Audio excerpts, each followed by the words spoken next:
guys, it's Jonathan here again. Today I'm going to show you a cool little trick that I like using, especially if you're playing in a band setting or with another guitar player.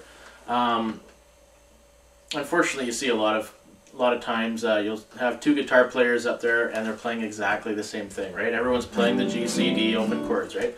Well, this is a cool little trick that you can use to kind of break away from what the other person's playing, even if you just stick to the chords.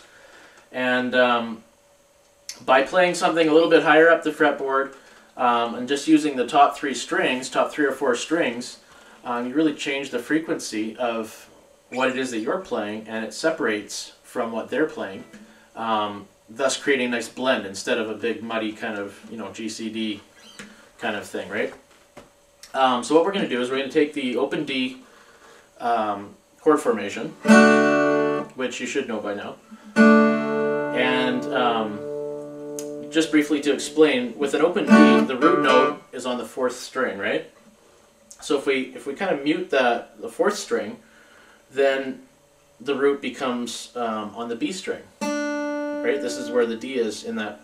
Out of those three notes, the D is found on the B string. So we're going to run with that, and we're just going to move that little formation.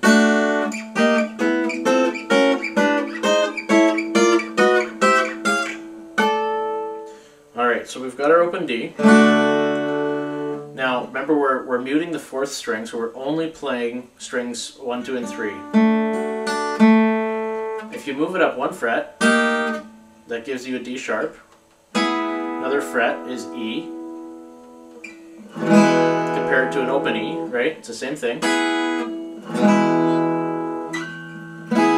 So then if we keep on moving up, we get an F, F sharp, G, G sharp, A sharp, B, C, C sharp, and D again, right? So that's the octave. So you can actually play that. Sounds kind of cool sometimes if you go between the two. So the way you could do this is take, for instance, a D-G-A progression, right? Normally it would sound like... Let's play it instead using the formation I just showed you. See, it sounds cool too, right? And it cuts through in a very different way. It makes your guitar sound quite different.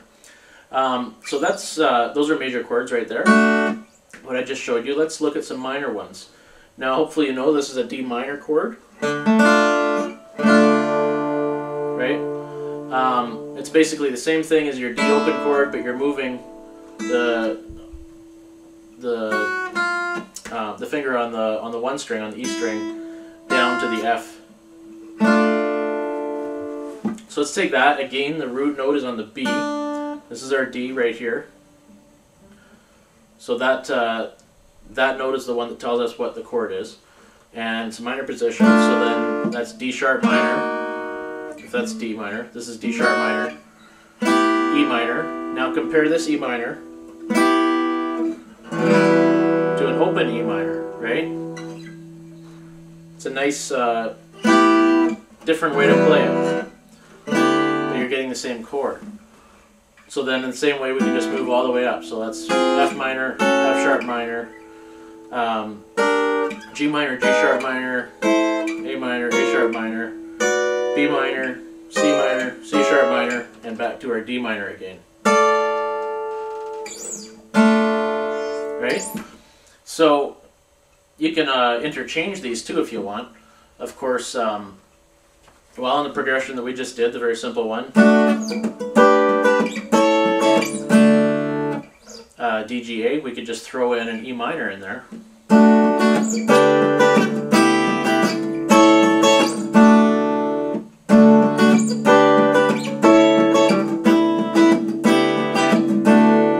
I'm just making these up, so they don't sound that great, actually.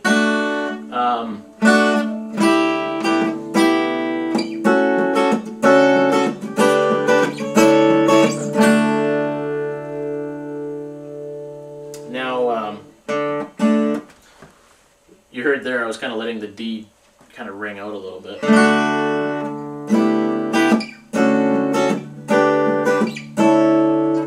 actually works if you're playing in the key of D, as I am right now, DGA. That's the key of D. However, normally you'd want to be muting that fourth string. Another little trick that you can do is to add the pinky.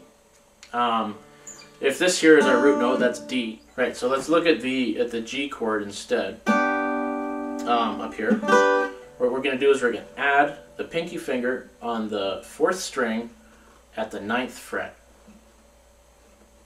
And what that does is it adds a B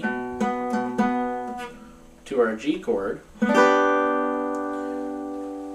And if you remember from open G, there's already a B in the G chord, right?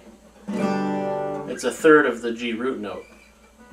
So we can do that, and then you can just keep that same formation now for all of the different chords, and it just kind of thickens up that chord a little bit more. Allows you to play the fourth string, which is kind of handy and sounds good. You could even play it open too if you want, but you're missing out on the open D.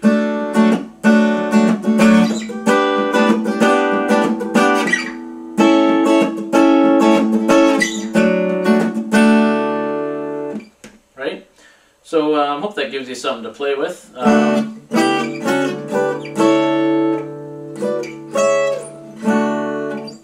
Just kind of play with those, try inserting those instead of playing your open chords sometimes, and yeah, just have fun with it, and we'll see you next time. Cheers.